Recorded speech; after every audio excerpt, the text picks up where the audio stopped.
welcome to another edition of Grow Your Business on BRiN. I'm John Natale. Today I'm going to share with you a few thoughts on three very important things in growing your business, in creating wealth, and in life in general. And I summarize those three things into these 3 points. Think big, get focused, and get it done. So I'd like to begin by asking you to cast your mind back a little way to when you were a youngster. And you would have been asked this question at some point, I'm sure. What do you want to be when you grow up? It's a question that people ask without giving too much thought to. And it's probably a question that we answered without giving too much thought to. What's interesting about this question, I think, is that many of us haven't answered this question 20, 30, 40 years later. All right? So I want you to think about how you came to form your thoughts about what your life should look like. What did you want to be when you grow up? Did you want to be a fireman? Did you want to be an astronaut? Because when we're young, it's usually quite acceptable for us to have a big imagination. In fact, imagination is encouraged when we're young, and we're taught to think big dreams. We're taught to stretch our imagination and become the person we want to become. Interestingly, as we get older, however, that imagination tends to fade away. So you've found that you go from imagine, create, to be practical, be logical, be more realistic in your goals. And so that's part of the process of how we form our thoughts about who we want to be and what we want to be as we get bigger. And it affects us in business, it affects us in life, and it affects us in wealth creation. So here's a little thought for you. When you were young, did you ever climb a tree? Of course you did. We all did. If I haven't met your mother, but I have a suspicion that when your mother saw you up in the tree, she didn't say, that's interesting. How do you plan to get to the top of the tree? And then what's the strategy for coming down? More likely she said, oh my God, get down from that tree before you kill yourself, right? So we're taught to become risk averse. We're taught to avoid risk, and we're taught to be careful and be wary. Not a bad thing, because obviously that can help us in life, but at the same time, we want to be able to build our dreams. We want to be able to create something substantial. We want to be able to really build a life that has value and has meaning for us as individuals, for the people around us in terms of our family and our friends and our loved ones, and also for our clients if we happen to be in business. And so this concept of thinking big is really important.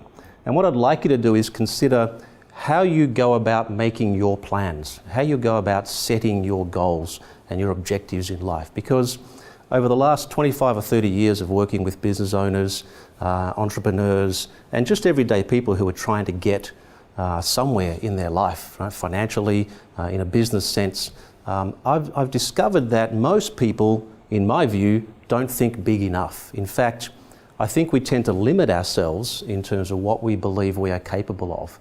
And I'd like you to stretch your thinking and set some really big and ambitious goals, because you've heard it before, I'm sure, that if we aim very, very high, we may not achieve those goals that we aim for, but we're likely to get much further down the path than we otherwise would.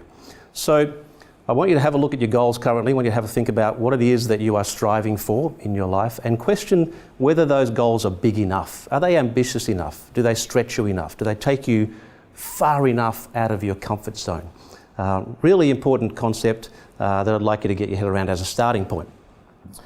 When we talk about success and thinking big, what does big mean? For some people, big means wealth. It means big homes. It means the toys. I don't know what big means for you.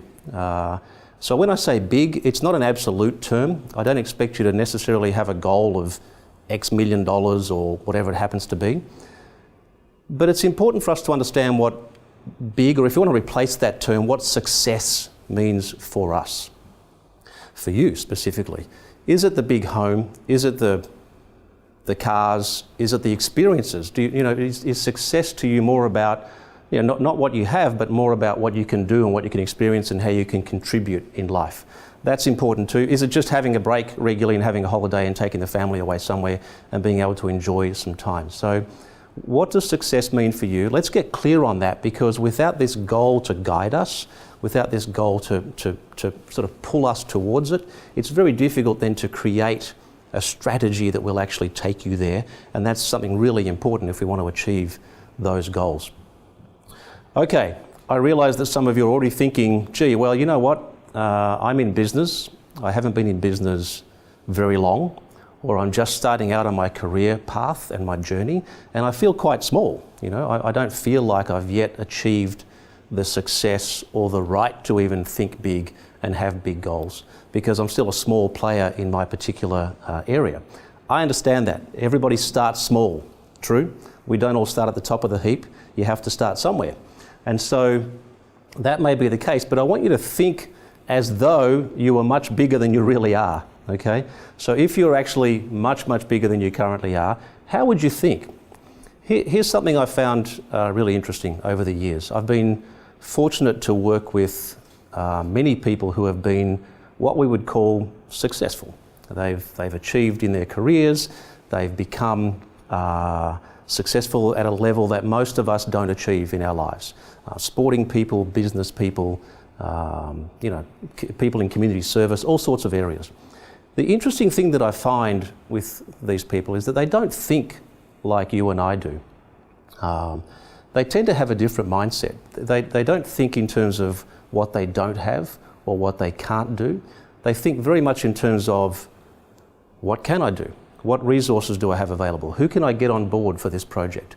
Who can I talk to about this? What sort of team can I pull together? It's a much more positive, a much more forward-thinking success mindset than many people have. And this is something that I've tried to learn from over the years, and we certainly try and engender this in the people that we work with now, is to have that mindset of not what are the limitations, but what are the opportunities and what are the things that we can achieve. So no matter where you are on the journey right now, if you're feeling kind of small, I completely understand that, but no matter where you are, I'd encourage you to have a mindset that says, I can do more than I'm currently doing. I can find more resources. I can bring more people on board. There are opportunities out there that I can go and explore, and I can bring my passion, enthusiasm, and my vision to those opportunities and make them real and help that move me forward. So that's the think big part, really important. Why is it important? Well, because this thought process does, I believe, help you create what I call your big vision, okay? Now, whether that big vision is for your life, whether it's for your business, and the two are often inseparable, let's face it, particularly if you're a small business owner, pretty hard to separate your business world from your life in general. The two tend to be very connected. So, how do we actually create this big vision? What is it that you have to do? Well, there's a few steps, and I've got them listed for you here if you'd like to have a look. Here's what I think you should do first of all. Forget about where you are right now in the present and step into the future. What does it feel like 5 years from now, 10 years from now? What does it look like? How do you feel? How do you think? What are you doing with your life at that point? Create that vision in your mind and make it a really powerful, big and compelling vision. And that's a great start to get you happening. Don't limit your imagination, okay? Go back to that childhood tendency of thinking imaginatively and getting out there and really stretching the possibilities of what might be possible for you. Make it big, make it inspiring, make it compelling for a few reasons. One, because you want it to be compelling for you. You want to wake up in the morning and go, I know what I'm working towards, I know where I'm heading, and I'm excited about it, and I've got the energy to go and pursue that goal and make it happen. But it also has to be compelling for the other people around you. So it has to be compelling for your team. They have to buy into that vision and make sure that, you need to make sure that they actually understand the vision and where you're heading, and that they're on board and they're actually contributing to that and being successful with you along the way. So make it compelling, make it strong, make it something that really drives you and inspires you, so we have that vision clearly in our minds. That's step one, is the thought process. Until we see you again, remember, life is for living.